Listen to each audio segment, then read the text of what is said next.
¿Qué está pasando con la finca? ¿Qué está pasando con la Milagrosa? ¿Qué pasa allá? Buenas tardes, señora Trejo, ¿qué nos puede decir? Buenas tardes, ciudadanos. Un saludo fraterno a las familias zulianas y a las venezolanas. Y bueno, ¿qué le puedo decir?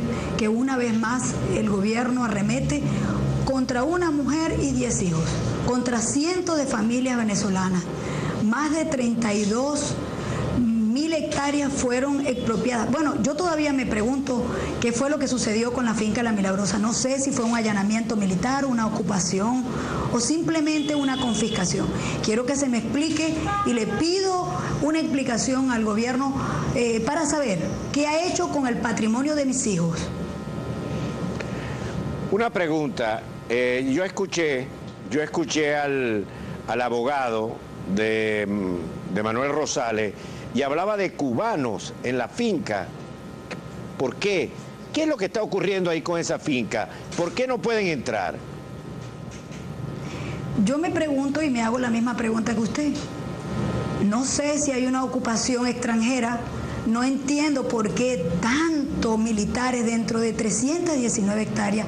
No entiendo por qué el gobierno nacional utiliza todo el poder de una nación para arremeterlo contra una mujer, contra 10 hijos.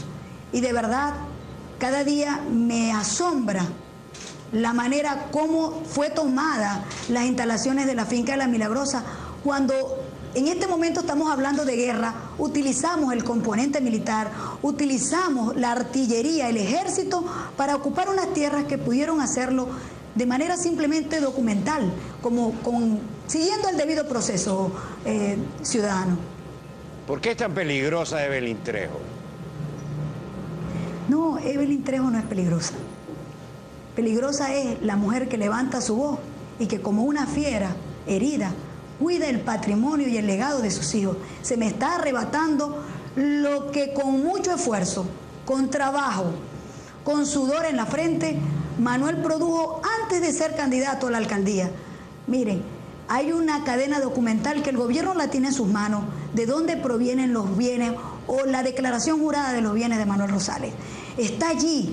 Ellos saben que no pueden confiscar la finca porque no es producto del delito o del ilícito o de una forma mala vida, y tiene que haber una sentencia de un juez donde hay una sentencia firme para poder confiscar.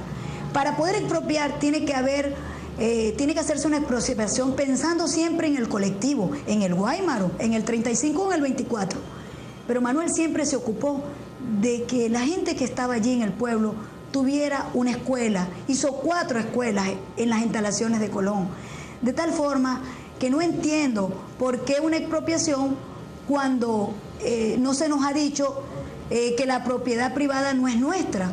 Eso es una propiedad que, por cierto, ciudadano, tengo que explicar que en el artículo 115 de la Constitución Nacional de Venezuela se dice que todos los ciudadanos tenemos derecho a garantizar la propiedad privada y sobre todo el gobierno. Tenemos el uso, el goce y el disfrute. En mi caso, o en nuestro caso, en el caso de la familia Rosales, no la disponibilidad, porque había una medida del tribunal de enajenar y gravar.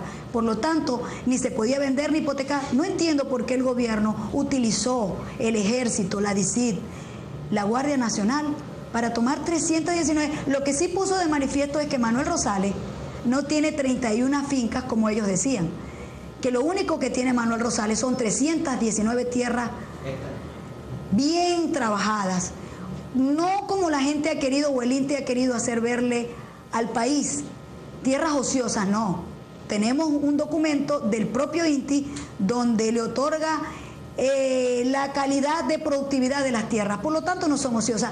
Entonces mi pregunta es, ¿por qué tanto odio? ¿Por qué tanto ensañamiento contra un solo hombre que no está y contra una mujer y 10 hijos que no se pueden defender?